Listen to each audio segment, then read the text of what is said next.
Assalamualaikum warahmatullahi wabarakatuh, Sobat Misteri Sunyi Mencekam. Bagaimana kabar Anda hari ini? Mudah-mudahan masih sehat dan selalu dalam lindungan Allah Subhanahu wa Ta'ala. Amin, amin ya Robbal 'Alamin. Kembali berjumpa dengan kami, channel yang setiap hari selalu menyuguhkan cerita-cerita misteri. Dan untuk kesempatan kali ini kami akan berbagi sebuah kisah nyata misteri yang berjudul Kisah Seramku Sewaktu Masih SMA. Kejadian ini terjadi saat aku kelas 2 SMA. Pada 2 jam terakhir pelajaran matematika, guruku nggak masuk. Akhirnya kelas yang sebelumnya sangat tertib dan tenang saat sedang pelajaran ekonomi berubah menjadi liar dan tak terkendali saat bel pergantian jam berbunyi dan guru keluar dari kelas. Ada yang main pesawat-pesawatan dari kertas ujian ekonomi yang baru aja dibagiin. Ada yang kejar-kejaran naik turun meja, ada yang bergosip di pojok belakang kelas, ada yang kabur dari kelas dan lain-lain. Di tengah-tengah kelas yang liar itu, saya bersama 3 temanku, Rara, Riri, dan Rere. Nama ini hanya inisial. Maaf jika ada kemiripan dengan nama yang aku sebutkan. Membentuk formasi 2 meja 4 kursi, lalu kita mulai bercerita ngalor ngidul tanpa mempedulikan keadaan kelas yang kacau itu.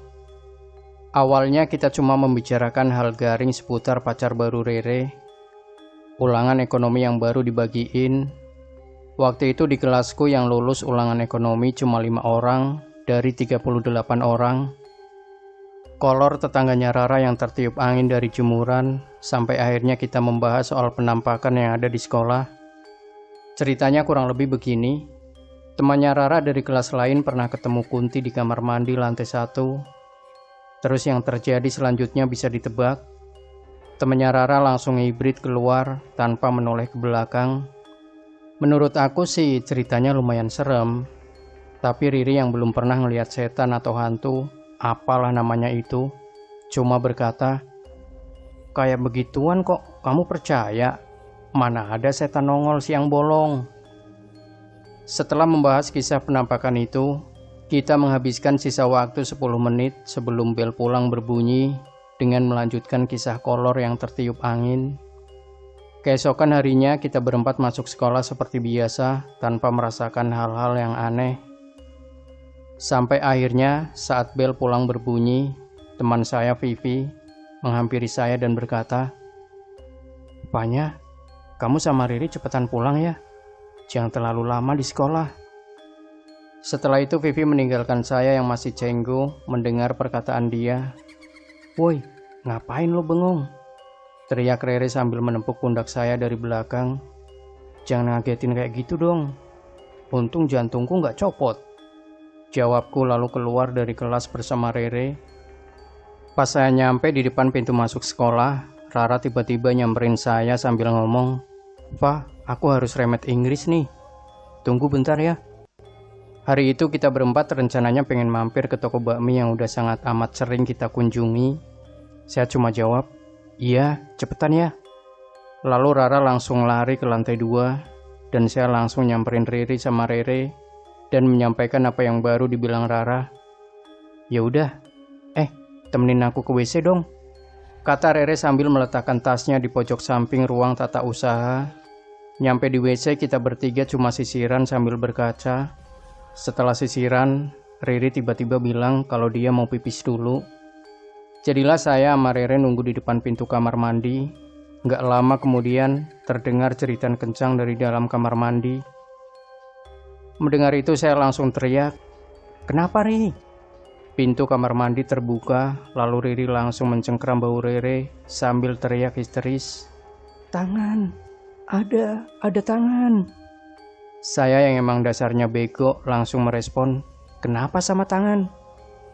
Belum sempat Riri menjawab, Rere tiba-tiba menjerit sambil nunjuk ke arah cermin yang aku belakangin. Dan pas aku sama Riri menoleh ke belakang, terlihat jelas ada sosok berbaju kumuh berlumuran darah, muka rusak penuh darah dan belatung, mata yang udah kelihatan daging-daging dan uratnya, rambut kusut berantakan, kuku hitam panjang, dan seringnya di bibirnya yang udah sobek.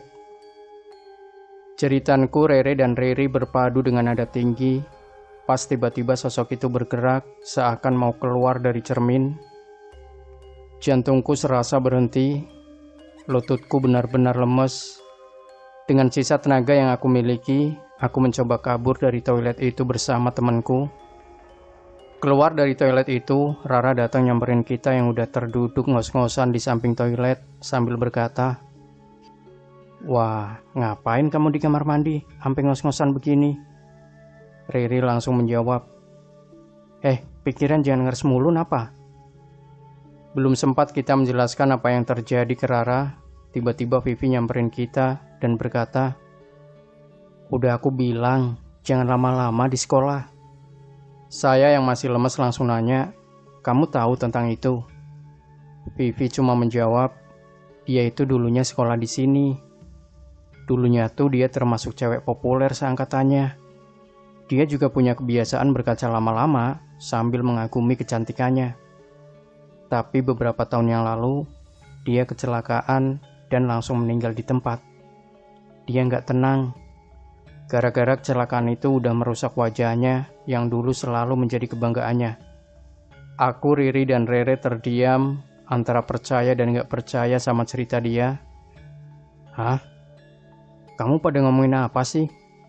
Tanya Rara yang emang gak tahu apa-apa. Belum sempat dijawab, Rere langsung nanya Vivi, "Tahu dari mana kamu?" Vivi cuma menjawab, "Singkatnya, aku bisa berkomunikasi dengan yang begituan."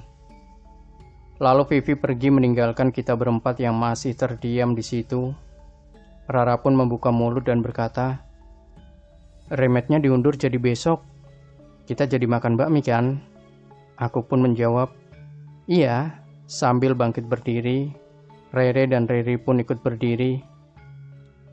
Ada apa sih?" Tanya Rara sambil mengangkat tasnya dari lantai. Riri cuma menjawab, "Ntar di tempat bakmi aku ceritain."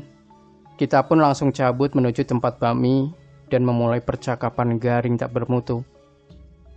Demikian Sobat Misteri Sunyi Mencekam. Jangan lupa tinggalkan komentar Anda, like, share video ini, subscribe channel Sunyi Mencekam, dan kembali nantikan cerita-cerita misteri terbaru dari kami. Wassalamualaikum warahmatullahi wabarakatuh.